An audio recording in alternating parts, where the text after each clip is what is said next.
Olá, pessoal. Aqui é o Papo de Fono, do Crefono 2. Meu nome é Eduardo da Silva, sou conselheiro do Crefono 2 e membro da Comissão de Saúde que criou esse Papo de Fono. Nós vamos falar do Janeiro Branco, que foi uma data, foi criada em 2014 pelo psicólogo Leonardo Abrão, com o objetivo de levar à população e aos profissionais a consciência e a reflexão sobre a saúde mental. Nós sabemos que a saúde mental, por muitos anos no Brasil, ou ela foi negligenciada ou maltratada. Nós estamos aqui com duas profissionais, duas fonoaudiólogas, que trabalham com a saúde mental, que têm experiência na saúde pública. Eu tenho 40 anos trabalhando com crianças e adolescentes, mas sem ser na saúde pública diretamente. Eu vou apresentar aqui as duas fonoaudiólogas, a minha colega de turma, que eu tenho o prazer de falar com ela, Elaine Herrero. Você se apresenta, Elaine, por favor, fala aí um pouco de você e apresenta aí no Papo de Fono para a gente. Oi, Edu. Oi, Patrícia. Oi, pessoal. Eu sou Elaine Herrero, formada pela PUC de São Paulo, colega do Edu. Tenho uns 40 anos já de formada aí. E estou no trabalho com saúde mental, dentro da saúde pública, da saúde coletiva, desde 85, desde a metade da década de 80, acompanhando todo o caminho da reforma psiquiátrica. Então, trabalhando tanto na atenção primária, na atenção especializada, trabalhei em ambulatório, hospital dia, unidade de referência de álcool e drogas, hospital dia, CAPS, e terminei trabalhando em centro de convivência. Aposentei da prefeitura, mas continuei no estudo no meu doutorado sobre o tema. E agora faço trabalhos voluntários, estou na Sociedade Brasileira de Fono e estamos aqui, estamos na luta, que uma vez na mental, sempre na mental. Você só esqueceu de falar que você é dinossauro, né? Pois é, mas a gente já falou na sublinha. Estamos em off, mas é bom falar aqui que você é pioneira, vamos mudar, que é uma das pioneiras aqui de São Paulo, da fonoaudiologia na saúde mental. E temos também a Patrícia. A Patrícia, nós estávamos falando que perto de nós, os dinossauros, ela é uma jovem com bastante experiência. E fala aí você, Patrícia, acho que é melhor você se apresentar e contar um pouco do que você está fazendo no momento. Olá, Eduardo, olá, Elaine. Primeiramente, quero agradecer em poder estar aqui com vocês, compartilhando desse assunto extremamente importante, né? Eu tenho aproximadamente uns 16 anos de formada, então, comparado a Elaine, ao Eduardo, eu sou aí bem mais nova. E dentro da área de saúde mental, eu tenho trabalhado já há uns 10 anos. Meu caminho começou mais relacionado aos transtornos do neurodesenvolvimento, mas dentro da equipe da neurologia infantil. E nos últimos 8 anos, eu tenho atuado junto com a equipe da psiquiatria infantil. Então, eu trabalho no hospital terciário público, onde a gente trabalha em equipe multiprofissional. Então, além da fono, nós temos a terapia ocupacional, psicólogo, assistente social, um médico, né? E a gente tem aí atuado tanto na prevenção, mas como estou no hospital terciário, a gente acaba atuando muito no diagnóstico e na reabilitação. Patrícia, só para entender, assim, eu mesmo, terciário, você poderia falar o que significa isso? Você trabalha no interior de São Paulo, não é? Isso, eu trabalho aqui em Ribeirão Preto, no interior de São Paulo. E o hospital terciário significa que a gente acaba acompanhando casos de gravidade complexa, né? Então, são os casos mais graves, onde precisa-se de uma equipe de recursos muito mais especializados para que aquele caso possa ser acompanhado, né? Então, terciário, por isso que eu acabo atuando muito mais no diagnóstico e na reabilitação do que propriamente na prevenção. Aproveitando o seu gancho, já que depois a gente vai passar para a Elaine, que vamos começar pelos mais novos, porque a gente sabe que tivemos aí um processo de pandemia, e isso aguça, para quem tá de fora, aguça. A gente ouve no noticiário, nos bate-papos pessoais, que a pandemia deixou sequelas, né? No seu dia a dia, aí, na sua rotina, como isso se apresenta? Você trabalha com famílias, adolescentes, crianças e adolescentes. Como que isso se materializa na sua rotina? Dá para você falar um pouco isso aqui para o nosso papo? Sim, dá para eu contando um pouco da minha vivência. A minha primeira vivência após a pandemia eu observei uma preocupação excessiva dos familiares em relação ao desenvolvimento das crianças, e tanto crianças de primeira infância como de ensino fundamental. Então, logo que os nossos ambulatórios foram retomando, né, que a gente teve que reduzir o número de atendimentos por conta da pandemia, e aí a gente foi retomando, houve uma grande procura de pais com queixas que os seus filhos estavam com uma fala atrasada, estavam mais com comportamentos internalizantes, ou que tinham dificuldades no processo de aprendizagem escolar. Essa procura não foi propriamente dentro dos ambulatórios da psiquiatria infantil, foram mais assim uma procura que eu via dentro do serviço, onde as pessoas ligavam lá, perguntavam como poderiam ser encaminhadas, queriam orientações, tudo porque estavam preocupados. Então, isso não existia tanto antes da pandemia, essa busca aí, e depois da pandemia houve um grande aumento. Dentro da área que eu trabalho dos ambulatórios, que eu atuo, eu observei uma gravidade dos casos. Então, casos que já eram acompanhados previamente à pandemia, que já eram casos classificados como moderados, graves, eles tiveram uma piora muito grande. E não só dos pacientes, mas de todo o seu núcleo familiar ali. E os casos hoje que estão sendo atendidos também são casos de uma gravidade maior.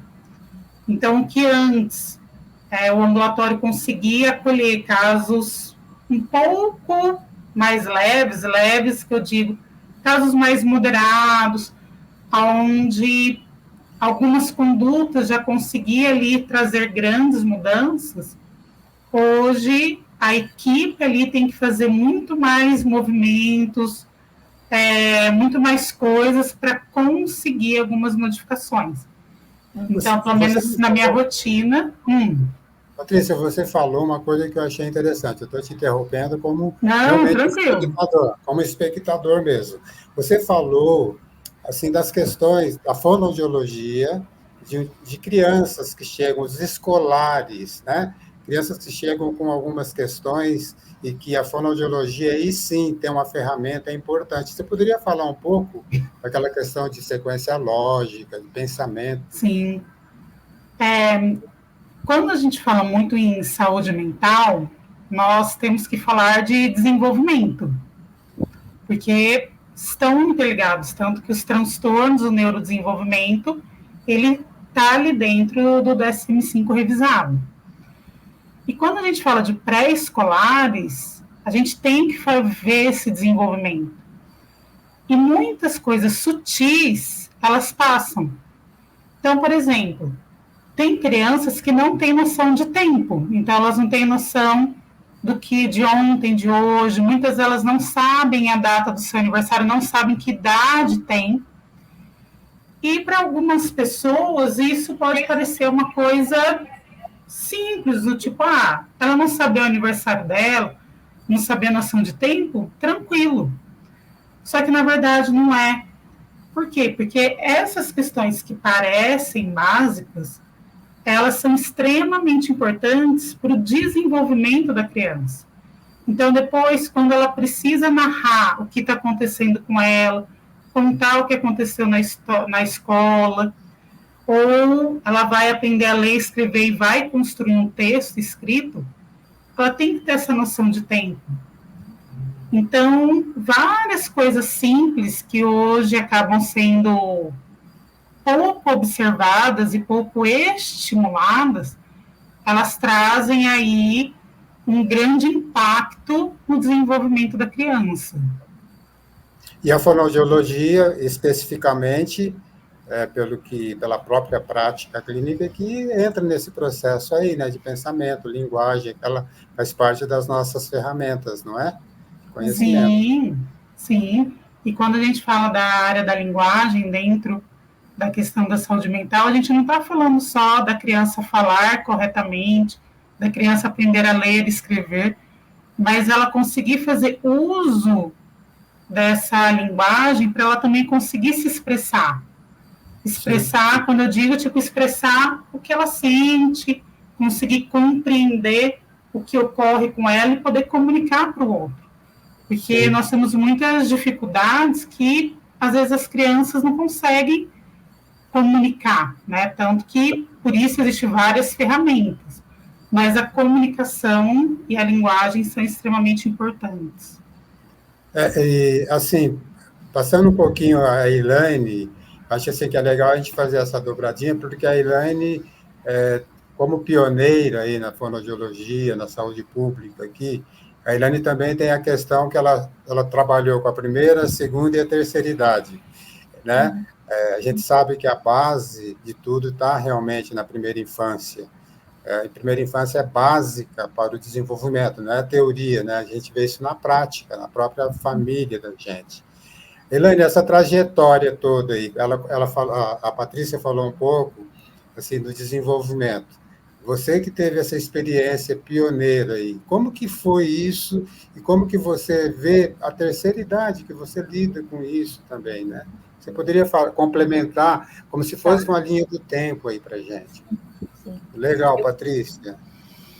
A Patrícia falando, você perguntou para ela sobre o impacto da Covid, né? E eu logo pensei no último trabalho que eu estava fazendo no centro de convivência, onde a gente atendeu muito adultos e idosos. E esse fato de estar confinado foi muito impactante para os adolescentes, para os adultos, e para os idosos foi assim muito sério, né? Porque o isolamento eles já viviam uma situação de um certo isolamento, uma desvalia, né? E com a pandemia isso se acentuou muito, né? Então só perceber que assim os dois extremos, não só os dois extremos foram impactados, todo mundo, né? Toda a cadeia, adolescentes, aumentando o número de suicídios e os trabalhadores tendo grandes problemas, né? Então foi algo que afetou a saúde mental de todos, e eu, na minha experiência, observei que para os idosos isso também foi muito terrível, né? É mesmo porque os idosos também são cuidadores, né? Muitas vezes os avós cuidam das crianças, não é isso? Isso é muito comum, né? Essa sobrecarga também. Acontece isso, Patrícia, assim, como que é essa relação dos idosos? Lá, os avós levam muitas das crianças, como que é isso na sua experiência? Na verdade, a minha experiência em relação aos avós ela é um pouco variável. Existem aqueles avós que são os cuidadores principais, que então realmente que tem que assumir ali os cuidados da criança, levando nas terapias, nas consultas, na escola, e você vê ali então uma sobrecarga, né? E você também tem ali aqueles outros avós, outros idosos, que às vezes ficam mais afastados, que poderiam até ser uma rede de suporte ali, um fator protetor, só que acabam ficando mais afastados, até por terem também outras doenças mentais, né? Então, às vezes, eles estão ali cuidando das próprias doenças mentais e não consegue ser um fator protetor ou mais alguém na rede de apoio ali para auxiliar no desenvolvimento daquela criança. Então, é bem variável. Uma coisa que seria interessante, agora uma reflexão para a gente, assim, existe uma questão da saúde mental, a promoção da saúde mental e a doença mental, né, gente? Isso é uma confusão que existe. Então, o fonoaudiólogo, ele está trabalhando com a doença mental ou promovendo a saúde mental? Como que vocês veem isso? Eu acho que é um ponto, assim, você tocou num ponto, assim, primordial, sabe, Edu? Porque quando a gente fala da atuação da gente na saúde, muitas vezes a gente cai para esse extremismo saúde e doença, né? E deixa de ver o indivíduo dentro dos seus laços, do seu ambiente, né? Aquele sujeito, por onde ele circula, e como a gente, enquanto um trabalhador de saúde mental, como a gente pode promover a saúde dessa pessoa, até também na perspectiva da linguagem, né? Atuações que a gente pode estar desenvolvendo e estar promovendo, estar empoderando essa pessoa desde a infância até a idade a terceira idade, agora até quarta idade, né, que fala. Sim, sim, sim. A nossa atuação no sentido de esse viés da linguagem, como a linguagem é importante na saúde mental das pessoas. Então, está atento para isso, está atento para esse olhar mais sistêmico, né? E sair um pouco dessa polarização saúde, doença, né? Ou assim, ausência de sintomas, você redimir sintomas, mas assim, como você pode promover pela. Vamos pensar um pouco mais na questão da linguagem, né? Pela promoção da linguagem, da expressão, da circulação do discurso, como você promove um empoderamento do sujeito, né? Então, assim, nesse caso, a gente é um profissional assim muito importante nesse sentido, né? Para poder colaborar com a equipe, né? Acho que complementando um pouco o que a Elaine foi trazendo para refletir mesmo, o profissional fonoaudiólogo, ele precisa ir compreendendo que quando ele está ali atuando com uma criança, e essa criança está dentro de uma família, por mais que às vezes você ache, eu só estou ali trabalhando a fala, eu estou trabalhando a escrita, mas na verdade você está ali modificando uma vida e essa vida está dentro de outros ambientes. E que então a gente pode quebrar ciclos ali que são sendo ciclos negativos, que vão se repetindo e realmente transformar vidas. Então, por exemplo, quando às vezes a gente pega uma criança que tem um transtorno de déficit de atenção, mas não consegue ter o diagnóstico adequado, o tratamento adequado, ela vai ter altos riscos de ser uma criança que não vai aprender a ler e escrever, que na adolescência ela pode ser aquela criança que não vai frequentar a escola, ter uma evasão escolar, e aí na hora que ela chegar na fase adulta, ela é uma pessoa que vai ter muitas vezes dificuldades em permanecer num trabalho, dificuldades ali em conseguir ter um sustento financeiro, e aí ela vai ter uma família e muitas vezes esses ciclos vão se repetindo. Sim. E se a gente consegue ali intervir, e mesmo que seja ali só trabalhando das coisas que para a gente pode parecer simples, na vida daquela pessoa pode estar transformando aquela vida e outras gerações. Bom, vamos fazer assim, vamos pensar o que nós vamos, qual a mensagem, o que a gente pode falar do janeiro branco, o janeiro da saúde mental. É o início do ano e tem várias cores aí, e nós estamos privilegiados de iniciar essa questão da saúde mental. Acho que é importante a saúde mental iniciar o ano enquanto reflexão, né? Diante disso, que mensagem a fonoaudiologia pode deixar para o janeiro branco? Vamos pensar no janeiro branco? Uhum. Quem quer começar? Começar para a gente ir finalizando, né? Bom, então acho que assim, a mensagem que eu gostaria de deixar é que a área de saúde mental é uma área que ainda precisa ser muito explorada ainda, né? É uma área onde o fonoaudiólogo precisa estar, ele tem extrema importância, não importa a faixa etária que a gente vai falar. Por quê? Porque o ser humano ele precisa se comunicar com o outro. Ele precisa, através da linguagem, conseguindo compreender o que ele deseja, ele precisa estar ali interagindo com os outros, e a interação é a comunicação, precisa da comunicação e da linguagem.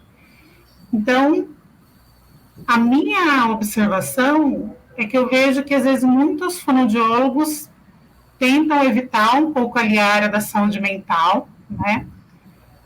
E é uma área extremamente importante, uma área que precisa ser altamente explorada, uma área que o fonoaudiólogo precisa atuar, porque atuando em saúde mental, a gente vai, tanto assim, pensando na promoção como na reabilitação, nós vamos estar, assim, mudando vidas e fazendo um mundo melhor. Muito legal. Elaine? Eu penso assim, o que é mais humano do que a expressão, a linguagem, a comunicação, isso que a gente está fazendo aqui. Então, assim, a gente tem uma ferramenta, a gente tem um olhar, o fonoaudiólogo tem esse olhar, para esse que eu considero assim, a característica mais humana dos humanos. E pensar em alguém que tem privado, está silenciado, seja desde o bebê, que não consegue se expressar, não é ouvido, não é valorizado. A criança, o adolescente, o adulto, o idoso, em que essa palavra que ele tem para expor está presa, está confinada, está cristalizada, a saúde mental dele não vai estar boa, né? Com certeza. E a gente tem as ferramentas para ajudar essa pessoa a fazer com que ela se empodere enquanto um sujeito que está no mundo, está se expressando, está com o outro, está em relação, que é a base da saúde mental. Está É o que nós estamos fazendo aqui agora, uma então, conversa. Eu não consigo enxergar a fono sem a saúde mental, né? E a saúde mental sem a fono. Exatamente. A recíproca é super verdadeira, né? Baseado nisso, mundo para explorar. Baseado nisso, a gente, na discussão desse papo de fono, que a gente discutimos lá na Comissão de Saúde, a mensagem que a gente poderia deixar, gostaria que vocês refletissem junto, é que a fonoaudiologia não negligencia a saúde mental. Uhum. Nós estamos no início, a Elaine, a gente conversando 35 anos e que nós estamos na saúde mental e nós não negligenciamos, não só no Janeiro Branco, como o ano todo, como a nossa vida enquanto profissionais, a saúde mental de 0 até a quarta idade, Elaine? Diz que agora é quarta, né? A quarta idade. 80 e tudo mais. Isso. Gente, como nós somos da saúde mental, a gente ficaria conversando aqui a tarde inteira, né? Nós temos um tempo. Eu gostaria de agradecer muito, em nome do Crefono 2, em nome da Comissão de Saúde, e em meu nome, tá? Vocês, gostaria que vocês dessem uma mensagem mesmo agora para o nosso Janeiro Branco. Patrícia. Você começa? Eu começo? Pode ser. Vocês veem aí, quem quer começar. Eu falei da negligência, nessa linha aí, né? Pode ser nessa linha. Eu acho que, assim, a mensagem que nós somos seres humanos, nós estamos atuando com outros seres humanos, e quando a gente fala na relação entre seres humanos, não dá para a gente dividir em partes, né? Nós temos o nosso corpo físico, temos o corpo psíquico, tem também o espiritual. Então, mesmo aqueles fonoaudiólogos que falam, não, mas eu não atuo em saúde mental, mas na verdade ele está atuando, porque ele é um ser humano no contato com outro ser humano. Legal, muito bom. É isso aí. Eu vou brincar um pouco. Nico, cara, aqui olho no olho. Saúde mental é lida. Começar com o branco, né? Com aquela paz, que é o que a gente espera para o ano, né? Toda a realidade que a gente vive. Então, se dê conta, fonoaudiólogo, de que você trabalha saúde mental mesmo sem saber que está trabalhando. Então, fique atento para isso. E fique atento no poder da sua atuação e do trabalho em equipe e, assim, da importância do estar com o outro, de como você pode mudar a vida de uma pessoa. Muito legal. Nós estamos terminando aqui o nosso papo de fono. E para complementar que o 2024, iniciado agora em janeiro, não seja realmente negligenciado pela fonoaudiologia. Que a saúde mental não seja negligenciada por nós, fonoaudiólogos, de zero. Tá bom? Um abração para todos. Agradeço muito a presença da Patrícia. Foi um prazer enorme te conhecer. E é muito, assim, alegre por esse momento. E a Elaine sabe o tanto que significa ser da turma 1982. Um beijão, gente. Tchau, tchau. Tchau, gente. Tchau. Prazer enorme. Isso. Obrigada, hein?